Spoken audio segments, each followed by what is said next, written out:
Hi, it's Greg Watson here with the last week in real estate. Some really interesting articles and news items that I've seen this week that I thought I might share with you. The links will be down below this video. I hope you had a great week. We're going to start with a little bit of general housing stuff. Spa pools. Do spa pools need a fence? And that's actually an interesting question, and it's not as straightforward as what you might think. So let's have a look. Well, if they are 760 millimetres above the ground, they don't need a fence. So depending on the height of your spa pool, you might not necessarily need to fence it off, but it's not that simple. The other aspect is that they have to have a lockable cover. Many spa pool owners will know that, similar to what the man's got in the picture there, a lockable cover. But that's not all either, because spa pools, if they are greater than 5 square metres and deeper than 40 centimetres, it's actually a pool and needs a fence, regardless of the height of the spa. And the fence it needs is 1.2 metres high. Are you keeping up with this? It's confusing. So have a read of this article and see if you need to fence off your spa to be compliant. What I would be much more worried about from a point of view of tenancy law, which is the area I work in, is that all these inflatable pools that people can get inflate in their backyard, and I'd argue that they're much more dangerous with regards young toddlers, etc. But let's move on. Here's an article for those of you who are pet owners, pet lovers, or pet haters. It's of interest to everybody.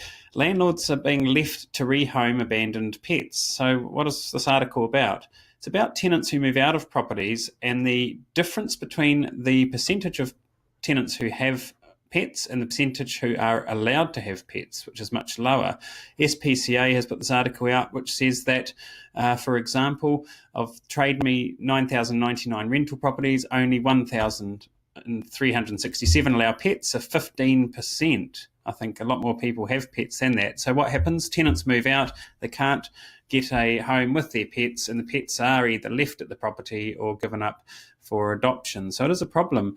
In Auckland, for example, they get 15 to 20 phone calls a week, and it just goes on. So that's quite an interesting article if you get the chance to have a talk about that. It does talk about some legislation in Victoria, Australia, where they are now allowed to have pets in tenancies by law. So that's something that you never know may happen here. But what's happened in New Zealand is that many owners have not wanted to have pets because of the ruling. The Landmark Court of Appeal ruling in 2016, commonly known as the Osaki case, which says that tenants cannot be held responsible for certain types of accidental damage. And so there are landlords now who are saying, we don't want pets, thanks, just in case they accidentally pee or rip some wallpaper or whatever the case may be. Let's move on. Just for your interest, this article, look at the people around you. The state of Colorado, where marijuana is legal for recreational use, has done a survey to see which industries employ the most potheads. So here we are, here's some news. I'm not sure if we'll be able to use it or not, but one of the ones with higher than average marijuana use, oopsies, my highlighting's out of control, real estate. But it's also, you might have a look to see if your profession's in there too, just out of interest. The link will be below. In case you're thinking you're spending too much on your most recent property purchase, this couple has recently bought and sold $60 million worth of Auckland real estate in a month. Oh my goodness. But it's actually only 2 properties. They've moved into this beautiful, incredible looking property that in the modernist style, and they've sold one for $25.5 million and they've bought this one for just under 30. So incredible. How the other half live. Maybe I'll hope for an invitation to the elect pool. Another article, landlords are under fire a lot around being a bit, tough on tenants, etc. And this is an article which is about a landlord who typifies, it's an opinion piece, most landlords in New Zealand that are simply what we call mum or dad investors, owning a single property, moving to another property and renting their property out, and the fact that it's the capital gains that can make owning property worthwhile. So it's quite an interesting read, and one thing that could come out of these changes, in my view, is the rise of corporate landlords, which is where companies purchase properties and rent them out, rather than the mum and dad type investors who will just find things too difficult. Here's a trend which I can't imagine coming to New Zealand, but let's have a talk about it anyway, because I find it quite funny. I love tiny homes. I don't know if you're aware of this tiny homes trend where people build very small homes, and they're very clever on how they fit everything in. This Danish architect, and I do like design, so this is why I've thrown this in. He's made a design where you can put a tiny home inside your home.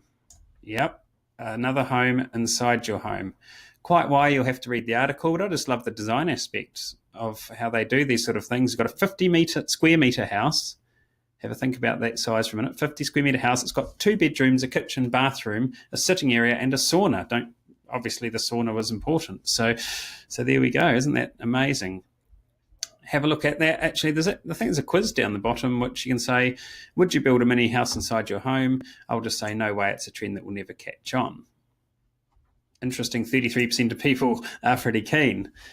Now, if your garage looks like mine, then you'd refer to it as a garage that you'd never fit a car in, and is currently holding 99% of our household junk, and so forth. However, there are some people who make an art form out of garages, like this house here in Auckland, where you've got a glass wall there which shows off your cars. Isn't that fantastic? It's also popular. There's a hotel, I believe it's in Hong Kong, or it might be Singapore, where you can park your cars and they take an elevator up to sit outside your hotel room where you can see them.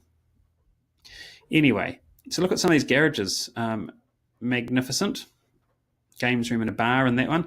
And little tips for garage cleanup. Carpet is not too dear, $500 to $1,000 in a garage, makes it look more like a living room. This space here from the block, in recent times, stunning. People who are good at arranging garages suggest that you space things out into their own individual zones. I can't argue, because it just looks fantastic. I'm just envious, because I aspire to having a tidy garage, but no luck. How about this story? This story here was interesting. A Titirangi homestead. People had bought it. It was a shocker by all accounts, even though it still cost them over $700,000 in Auckland to buy. They did a massive amount of work to it, and they found in the wall a newspaper from the 1880s. So the house was somewhat older than possibly they thought, because when you have a house of this style, there are certain features on it that give clues as to the age. However, that isn't too specific, and it goes right back to the 1880s. So that's quite an interesting article there if you're into renovation. So there we go. Thank you so much for watching this week. I'm on our resources page at the Watson website. We've got some pretty cool stuff here, actually. We've got a free seminar coming up, newsletters, blogs like this, downloads of free resources and videos. So keep in touch. Like us on Facebook, like us on Google, and subscribe to us on YouTube.